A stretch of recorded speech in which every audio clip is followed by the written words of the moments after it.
Welcome to Sylvester Cemetery in East Atlanta. This is the final resting grounds for most of the founders of East Atlanta. It is snuggled away in a neighborhood, and as we pan around here, you'll see what I'm talking about.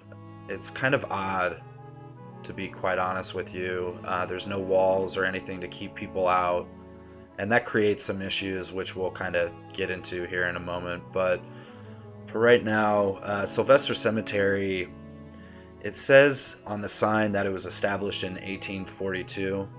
The earliest headstone, which is at the end of the movie here, is from 1838. And there's some debate as to who was the original person buried here, that kind of stuff. But the original family that lived in this area, it was actually a man named Thomas Simmons, and he owned a mill that he eventually gave up to his wife after he died. And his wife had a family of children from a previous marriage, and her name was Elenor Terry. So this has become the Terry family cemetery, is at the heart of Sylvester Cemetery. So the historic part of the cemetery is nestled away kind of in the middle of it. But what you have is beautiful headstones from the 1800s. But like I said, there's no walls, and it's in a transitional neighborhood, so you'll have these headstones, grave markers, and piles of trash right there. And so the Sylvester Cemetery Foundation, they actually clean up the grounds and maintain the headstones, like this one here, which is Carson. This is a Fiddling John Carson. He was one of the first recorded radio stars of country music, and was also an interesting figure. He had an association with the Leo Frank murder, and I'm not sure exactly what that was, but I think he was fiddling outside the jail, kind of inciting the crowd to lynch Mr. Frank. But with this cemetery, you have the first families that came in after the Creeks. The Creeks were the Native American tribe that held most of East Atlanta and the Sandtown Trail, which is now Flat Shoals Road.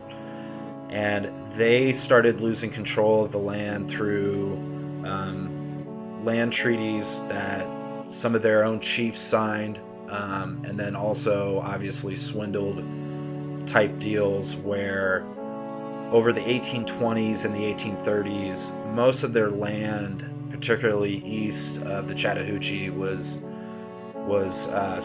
given away by the state of Georgia in land lotteries.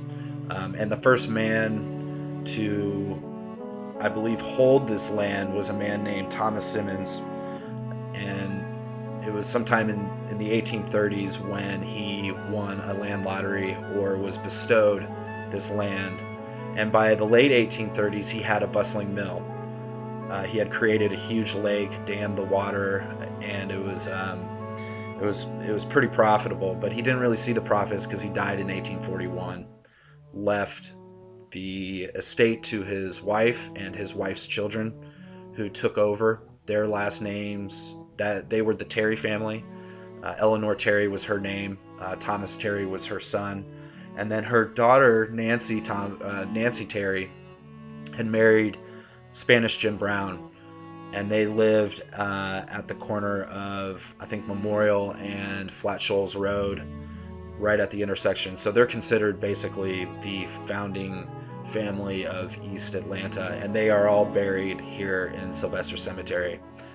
But Sylvester Cemetery does need help. It needs people to come in and help clean up debris.